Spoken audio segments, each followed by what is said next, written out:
제가 청년 시절에 다녔던 교회에 어느 장로님이 계셨습니다.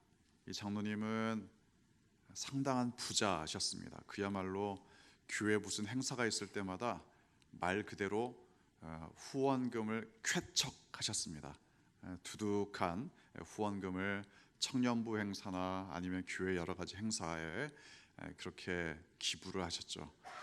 이 장로님은 당대 아주 유명한 회사의 사장님이셨습니다. 어떤 회사였느냐? 맥주 회사였습니다. 이름만 대면 알 수 있는 그 맥주 회사의 사장님이 저희 교회 장로님이셨습니다. 그런데 청년부에 무슨 행사가 있어서 이 장로님이 오셔서 특강을 하시게 됐습니다. 그런데 이 장로님이 하시는 말씀이 이러셨습니다.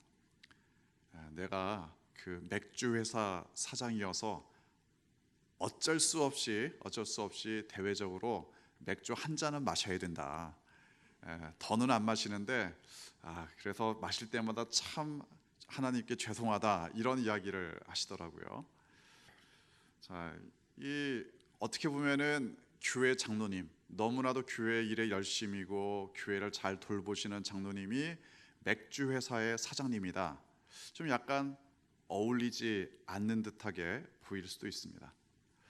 여러분이 만약 그 장로님께 그 당시에 말씀을 하실 수 있다면 뭐라고 말씀하시겠습니까? 당장 그만두세요, 이렇게 말씀하시겠습니까? 아니면 계속 술을 많이 파세요, 이렇게 말씀을 하시겠습니까? 뭐라고 말씀을 하시겠습니까? 참 애매하죠. 그분은 왜 맥주 회사의 사장으로 근무를 하셨는가? 물론 그분은 원래 그 교회를 다녔던 분은 아니고 맥주 회사에 근무하시다가 나중에 예수님을 믿게 되신 거죠. 그러니까 순서로 보자면은 어쩔 수 없이 맥주 회사를 다니다가 교회를 나오게 되셨으니까 믿은 다음에 맥주 회사를 들어간 건 아니셨습니다. 그럼에도 불구하고 그분이 왜 맥주 회사를 계속 다녀야만 됐는가? 어떻게 보면은 그야말로 생존을 위해서, 돈 벌고 살기 위해서 맥주 회사에 계속 근무를 해야 됐는가? 아니면 또 다른 사람들 중에는 좀 안 좋게 볼 수도 있지 않겠습니까? 무슨 장로가 맥주 회사 사장이냐? 그래서 그런 그 사람들의 말 때문에 회사를 그만둬야 되느냐? 아니면 그 맥주 회사를 변화시키기 위해서 계속 근무를 해야 되느냐? 예를 들어 맥주가 안 팔리면 맥주 회사가 망하겠죠. 맥주 회사를 망하게 하기 위해서 사장의 역할을 해야 되느냐? 여러 가지 생각해 볼 수 있는 부분들이 있습니다.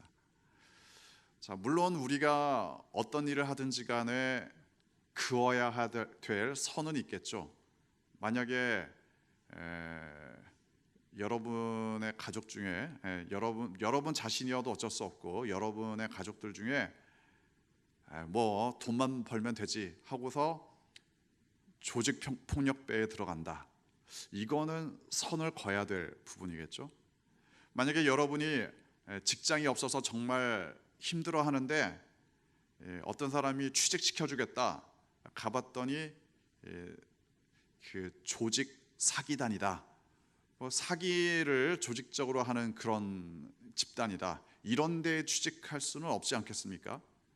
아니면 그야말로 뭐 영화에나 나올 법하게 여러분을 누가 암살 단원으로 고용을 한다, 돈을 많이 주면서 암살 단원으로 고용을 한다. 예를 들어 그런 일들은 선을 명확하게 그어야 되겠죠. 그런 일을 할 수는 없습니다. 자, 그러면 뭐 맥주 회사 사장은 괜찮느냐? 이것도 굉장히 고민거리가 되겠죠. 어떻게 보면은 남들이 볼 때는 그거는 좀 교회 다니는 사람으로서 그거는 좀 그렇지 않느냐, 이런 생각이 들 만한 일들도 분명히 있습니다. 그러니까 성도님들 중에도 어떤 분들은 본인의 직업에 대해서 목회자들에게 본인의 직업에 대해서 잘 말씀을 좀 못하시고 꺼리시는 분들이 있습니다. 말하자면 본인 스스로 생각하기에 이거는 교회 다니는 사람으로서는 좀 이야기하기가 좀 그렇다, 이렇게 생각하신다는 뜻이겠죠.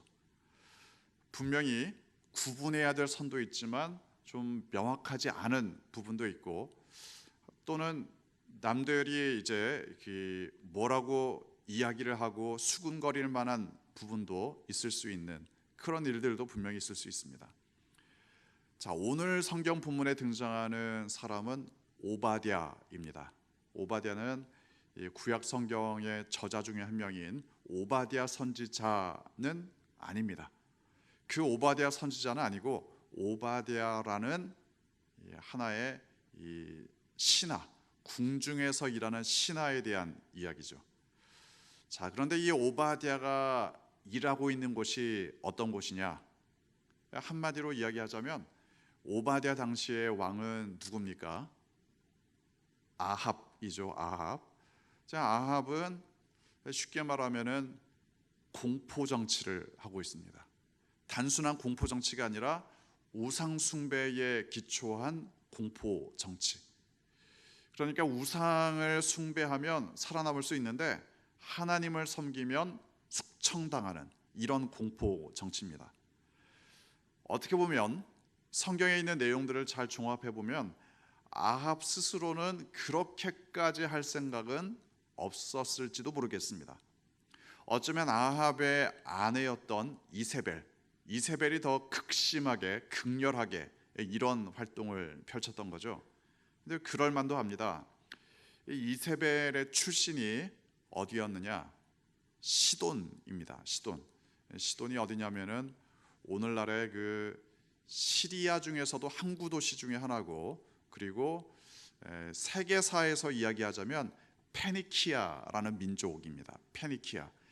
지중해에서 해상 무역을 해서 굉장히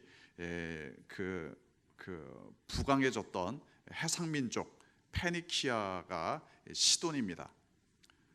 페니키아가 굉장히 발달했고 무역이 발달했고 문자도 발달했죠. 그래서 이 페니키아 문자가 나중에 그 히브리어의 발달에도 굉장히 영향을 줍니다.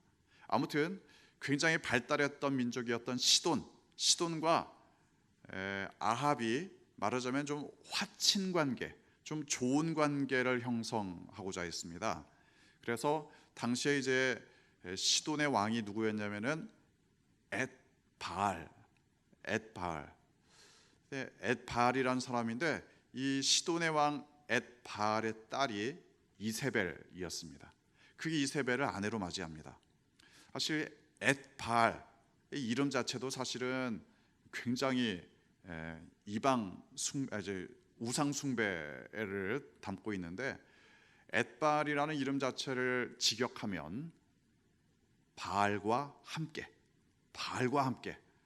약간 굉장히 이 바알을 숭배하는 그런 이름입니다.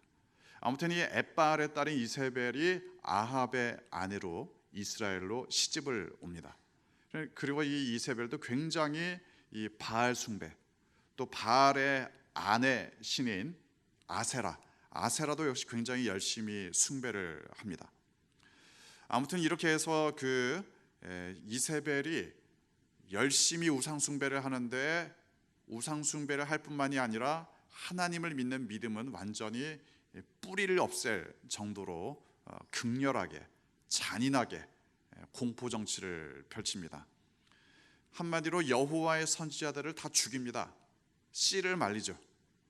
그러니까 이세벨은 사실은 우상 숭배에 기초한 공포 정치였는데, 이것으로 말미암아 이스라엘의 분위기가 완전히 이전과는 달라집니다. 자, 거의 하나님 백성들이 아니라 바알의 백성이 되는 그런 분위기였습니다. 자, 이런 정치를 펼치고 있는 아합 정권, 아합 왕정 체제에서 이 오바댜가 궁중 대신이 됐다. 우리는 그냥 오바댜가 이제 궁중에서 신하로 일했다, 그냥 쉽게 생각할 수도 있지만, 당시의 이 정치 상황, 당시의 이 종교 상황을 생각해 보면 도무지 하나님을 신실하게 믿는 사람이라면 거기 가서는 안 되는 그런 곳에서 이 오바댜가 일을 하고 있었습니다. 사실 그렇지 않겠습니까? 아무리 믿음을 잘 지킨다고 하더라도 아합 정권 하에 있다면, 아합의 신하로서 살아간다면 원치 않는 일들도 할 수밖에 없지 않겠습니까? 오늘날 우리도 그렇지만, 이제 그 안 믿는 집안에서 혼자 예수님을 믿는 사람들은, 예를 들어 여전히 명절 때 이럴 때 제사를 드리는데, 나는 원치 않지만 가족들이 아직도 예수님을 믿지 않기 때문에 어쩔 수 없이 이렇게 명절 때 제사를 드리는 그런 분들도 있습니다. 원치 않는 행동을 할 수밖에 없는 이런 상황들도 분명히 있겠죠. 자, 오바댜가 바알과 아세라 신을 숭배하는 아합 정권의 아주 높은 자리에 있었습니다. 그러니까 이 오바댜가 원치 않는 행동을 할 수밖에 없었다. 이건 보지 않아도 명확관화합니다.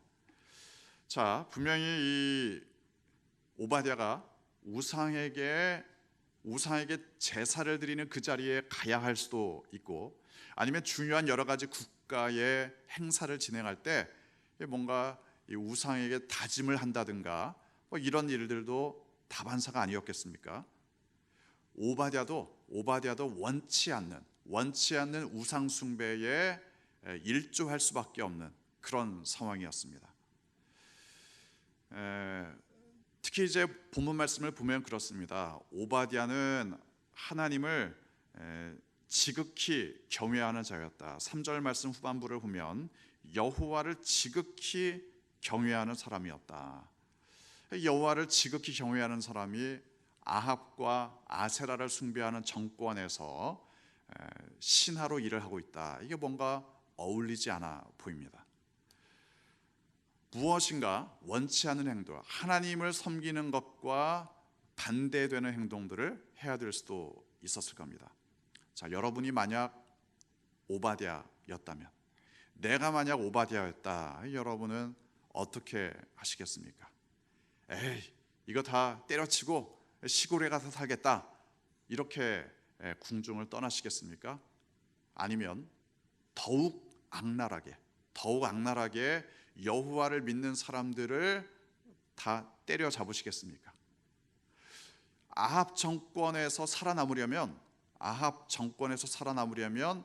하나님을 믿는 사람들을 숙청하고 때려잡고 이런 일에 앞장서야, 그런 일에 더 극렬하게 행동을 해야 아합 정권에서 더 승진도 하고 살아남을 수 있는 상황입니다. 만약에 정말 하나님만을 섬기겠다 이러면은 아합 정권에서 살아남기가 쉽지 않습니다.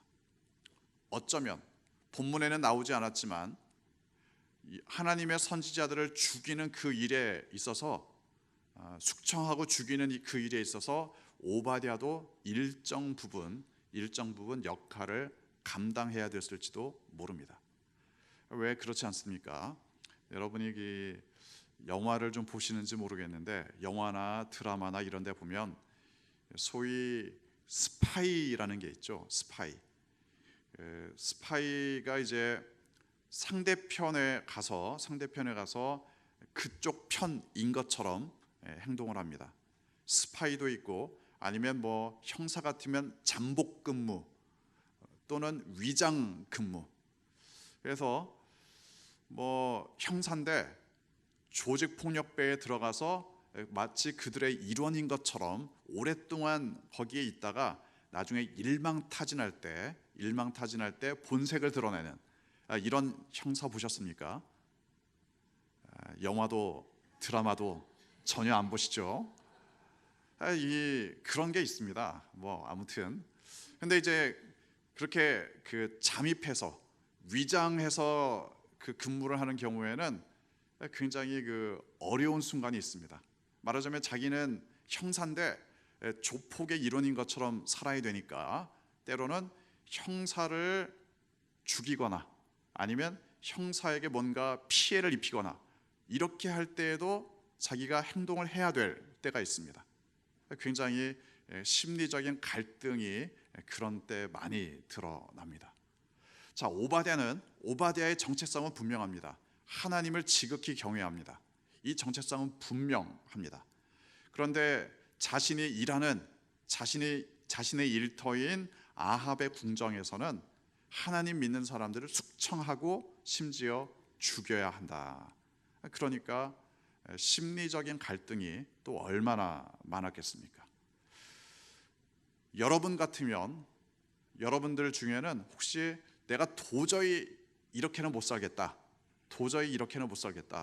그렇다고 내가 하나님 믿는 사람이다. 이렇게까지 드러내지는 못하고 그냥 정말 조용히 시골에 가서 숨어 사는 이런 모습을 택할 수도 있고 또는 여러 가지 상황에 따라서 다른 모습을 보일 수도 있을 겁니다. 얼마든지 이런 일들은 일어날 수 있는데 결국에 이제 실제로는 오바댜는 궁중에 남습니다. 아합의 신하로서 살아갑니다. 어쩌면은 사람들이 오바댜를 손가락질하고 욕할지도 모릅니다. 아니 당신은 어떻게 하나님 믿는 사람으로서 궁중에서 아합의 그런 공포 정치에 일조할 수 있느냐 손가락질을 할 수도 있는데 오바댜는 두 가지를 실제로 실천합니다. 하나는 궁중에 남았고 또 한 가지는 하나님의 선지자들을 여호와의 선지자들을 살리고 숨기는 일을 개인적으로 감당합니다. 본문 말씀을 보면 4절 말씀에 이세벨이 여호와의 선지자들을 멸할 때 선지자 100명을 숨겼다. 이거 다른 사람은 몰랐을까요? 어쩌면 아합은 알았을지도 모릅니다. 그러나 적어도 이세벨은 몰랐습니다. 이세벨이 만약 이걸 알았다면 가만히 두지 않았겠죠. 아무튼 이런 상황 가운데에서도 오바댜는 100명의 여호와의 선지자들을 살려줍니다. 아무도 감당하지 못한 그 일, 아무도 엄두도 내지 못하는 그 일을 오바댜가 감당합니다. 이거 만약 들키면 이 오바댜가 어떻게 될지 너무나도 분명합니다. 그럼에도 불구하고 남들의 손가락질이 있을지는 몰라도 오바댜는 자기가 감당해야 될 일을 감당하죠. 오바댜는 아합에게 있어서는 신뢰할 만한 신하가 됐습니다. 능력이 탁월하고 성실하게 뭔가를 했던 것 같죠. 그래서 오늘 본문만 봐도 아합이 이 오바댜와 함께 길을 떠납니다. 얼마나 다른 사람들이 따라붙었을지는 모르겠는데 아무튼 오바댜와 아합이 함께 길을 떠나서 말하자면은 물을 좀 찾으려고 합니다. 배경을 아시는 분들은 아시겠지만 이때의 상황은 기근이 심한 상황이었습니다. 비가 오지 않습니다. 3년 동안이나 비가 오지 않았습니다. 그러니까 완전히 땅이 말라 비틀어지고 오늘 본문의 말씀을 보면 아합이 오바댜에게 이렇게 말을 하죠. 5절 후반부를 보면 말과 노새를 살리리니 짐승을 다는 잃지 않게 되리라. 사람이 마실 물도 없는데 짐승이 마실 물이 있겠습니까? 그러니까 마실 물이 없어서 짐승들마저도 죽어가는 그런 상황이었습니다. 자, 이렇게 긴박한 때 아합이 왕인데 직접 물을 찾아 나설 정도입니다. 왕이 직접 물을 찾아 나서는데 파트너로서 동행한 사람이 누구였느냐? 오바댜였습니다. 그만큼 이 오바댜는 아합에게 신뢰를 받고 있었고 그 능력을 인정받았다는 말입니다. 아무튼 이제 이 아합은 오바댜에게 한 가지 일을 제안합니다. 우리 이렇게 다 뭉쳐서 다니면은 찾을 확률이 떨어지니까 우리 나눠서 다니자.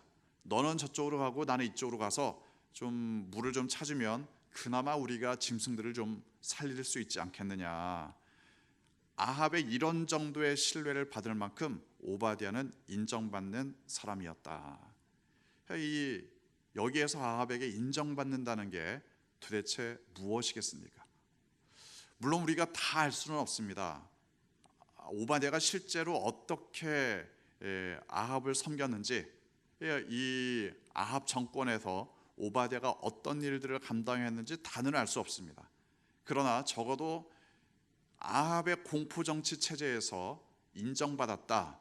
그러면 원치 않는 일들, 우리가 생각할 때 적절하지 않은 행동들도 분명히 했을지도 모릅니다. 그만큼 아무튼 이 아합은 오바댜를 인정하고 오바댜는 아합의 파트너로서 이 일을 감당했습니다. 사실 오바댜는 그러면 간이 부은 사람이었느냐? 이런 정도의 일을 하는데 전혀 두려워하지 않고 그냥 눈 하나 깜짝하지 않고 이런 일들을 잘 감당했던 사람이냐? 본문을 보면은 그렇지도 않습니다. 오바댜는 두려움이 많은 사람이었습니다. 겁이 많은 사람이었습니다. 그러니까 오늘 본문을 보면 이제 아합도 한쪽으로 떠나고 오바댜도 한쪽으로 떠났는데 오바댜가 길을 가다가 엘리야를 만납니다. 그리고 엘리야가 8절 말씀 보면 엘리야가 오바댜에게 이렇게 이야기하죠. 가서 아합에게 엘리야가 여기 있다 이렇게 전달하라. 본문에 이어지는 뒤에 있는 내용을 보면 그렇습니다. 이 이야기를 듣고 오바댜가 아주 기겁을 합니다. 그 이유가 뭐냐? 아합에게 가서 엘리야가 여기 있다 이렇게 말했는데 나중에 다시 와보니까 당신이 없으면 나는 죽는다. 우리가 볼 때는 좀 이해가 되지 않는데 그럴 정도로 오바댜는 겁이 많은 사람이었습니다. 그만큼 공포 정치의 분위기가 대단히 심각했다는 이야기일 수도 있습니다. 아무튼 대단히 조심스럽고 대단히 두려움도 많고 또 아주 자그마한 사소한 일에 대해서도 민감하게 반응하는 것이 오바댜의 모습이었습니다. 대범하게 일을 처리하는 사람도 아니었고 정말 소심하게 살아가는 오바댜였습니다. 만났다는 사실을 알렸다가 나중에 당신 없으면 나는 끝장이다. 이런 것 때문에 두려워하는 사람이었습니다. 본문 말씀은 그러면 이런 질문으로 넘어갑니다. 왜 엘리야는 직접 아합에게 나타나지 않고 오바댜에게 먼저 이 사실을 전달하라 이렇게 알렸을까? 사실 그 본문의 앞에 있는 내용 열왕기상 16장으로 넘어가면 처음에는 엘리야가 아합에게 직접 나타납니다. 앞으로 비 안 올 거야. 국물도 없어.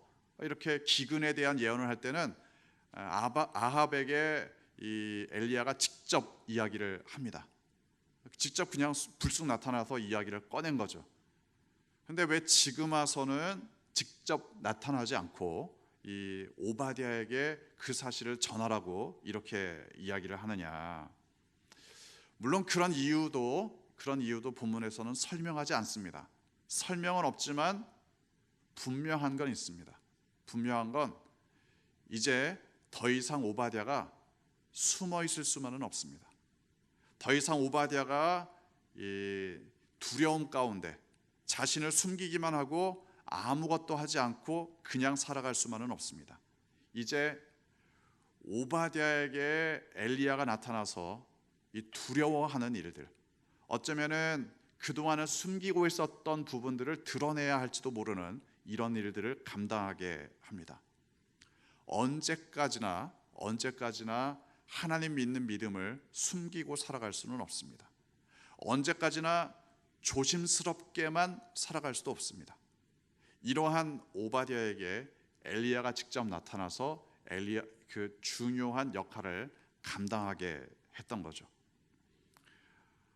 우리가 일하는 터전 아니면 우리가 살아가는 가정, 여기에서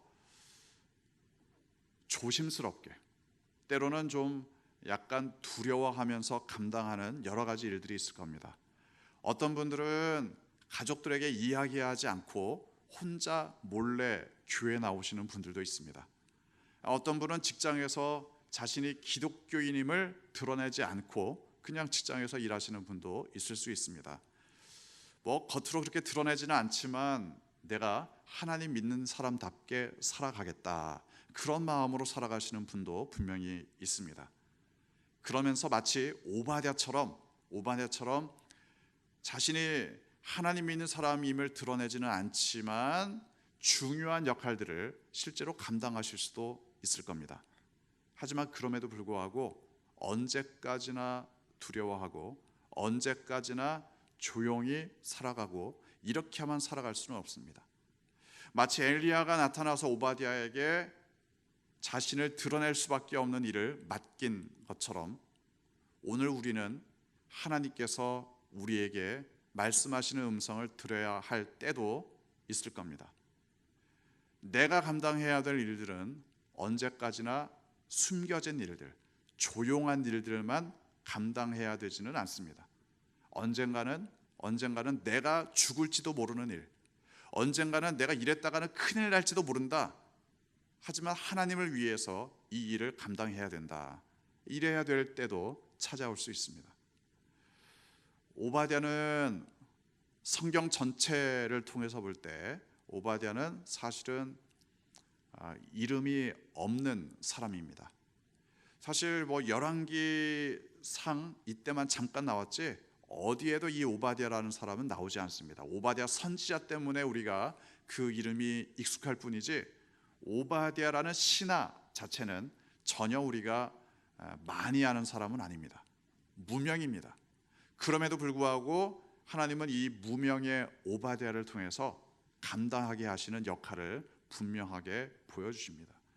엘리야를 이렇게까지 사용해서 무명인 오바댜를 이제는 하나님의 사람으로서 드러낼 것을 분명하게 말씀합니다. 여러분은 지금 가정의 상황이 어떻습니까? 여러분이 하나님을 믿는다는 사실을 떳떳하게 이야기할 수 있는 상황입니까?